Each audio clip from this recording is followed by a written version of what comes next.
Hello, my name is Hannah Morrison. I'm 18 and I am unqualified to run a podcast. Welcome to the Unqualified podcast, where I talk to someone who is far more qualified than myself and learn what it'll take for me to become just like them. Today I'm here with my co-host Parker John, and we will be talking about comic book fanatic Brady Netzel. Today I'm here with my co-host Parker John, Hello. and we will be talking with comic book fanatic Brady Netzel. So Brady, how long have you been collecting comic books? I've been collecting comic books for about 5 years now. I really started in my 8th grade year. Nice. What got you into comic books then? What really got me into comic books was a flyer in a newspaper that said Free Comic Book Day the first weekend of May. So what is your favorite comic book? Currently, my favorite comic book is Superman Action Comics. Nice. Yeah. Okay. So how many comic books do you own? I'm really weird because I have an inventory list and I keep track of every comic book, and so I currently have 1,493 comic books. How much money does that add up to, Brady? Well, if you average it out, each comic book is about $4, Oh. and so so that's about $4,000. But if you take about half of that because a lot of them are free comic books. Yeah. And so it's still about $2,000. $2,000 Worth still. about the comic books. Follow-up question. How much is too much? Honestly, I Never think enough. Yeah, honestly, I'm just gonna keep going as Okay. much as I can. Cool. So teach me everything you know about comic books.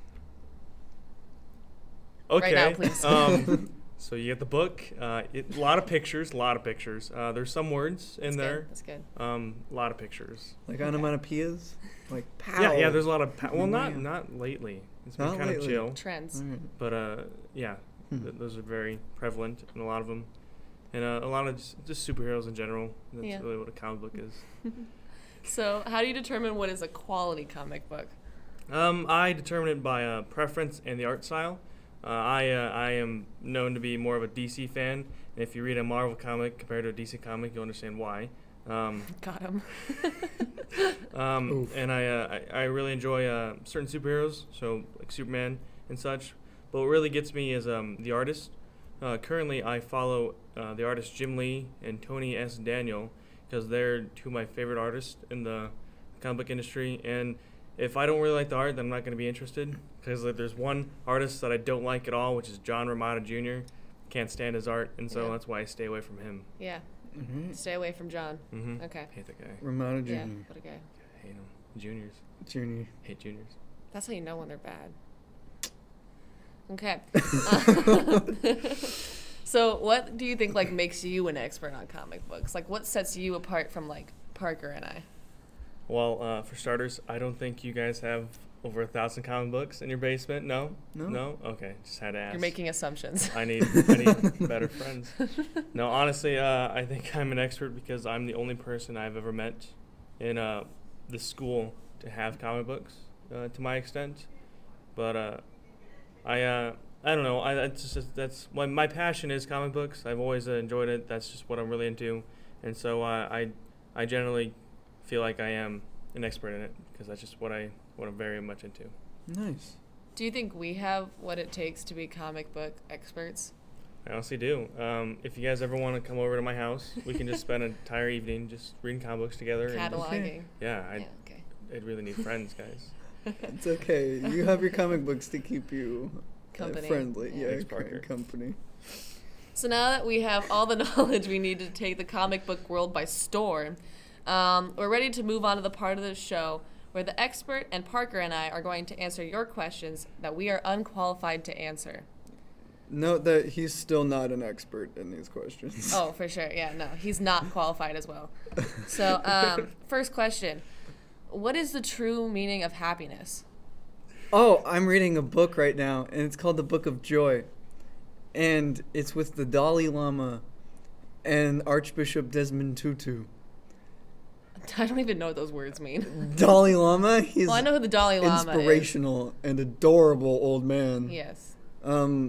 They talk about happiness, and they joke with each other a lot, and it's great. That's my 2 cents on the subject. Okay. Brady? When talking about happiness, I like to think about my personal happiness. And so when I see a certain comic book cover that really gets me going, that really gets me going, that's where I'm truly happy. That's the true meaning of happiness. For me, I think it's a lot of not thinking about the sad stuff, and then you're happy. Repression. Exactly. You know what? One-way ticket to happiness, repression. How do you know you are with the right one?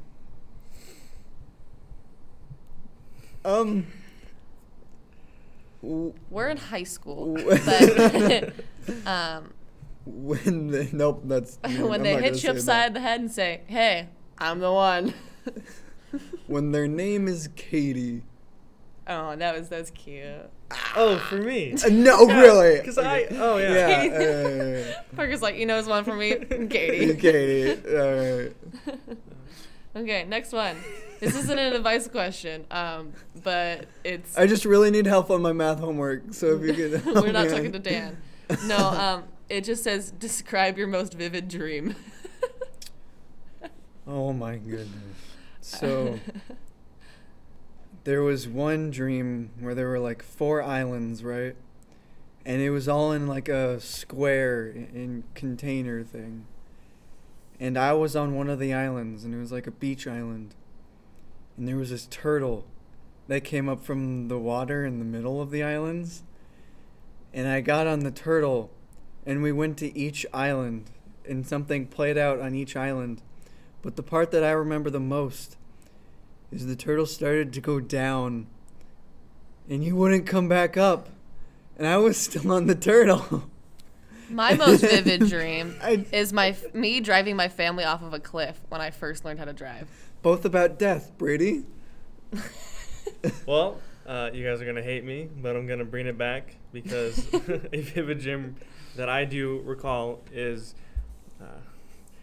being surrounded by walls of comic books. Oh. Is it just because your room is walls of comic books? Yeah, close enough. But the dream ends with the comic books falling on me and crushing me. You've had both that. So you've seen the. I think that's a sign that there is too much. Yeah, maybe it might be foreshadowing. You've seen I don't the know. Equals 3 channel, right, on YouTube? No. Yeah, with Ray William Johnson.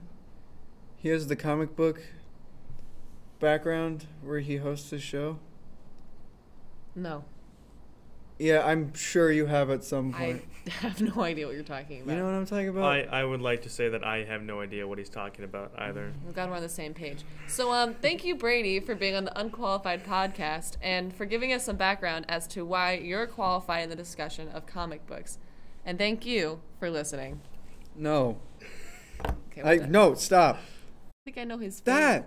Look, it's got a wall with comic books. I've never That's seen all that I man in wanted my to say. life. Look up Ray William Johnson. You just did. I'm looking at it. No, I'm saying to them, look up Ray William and Johnson. thank you for listening.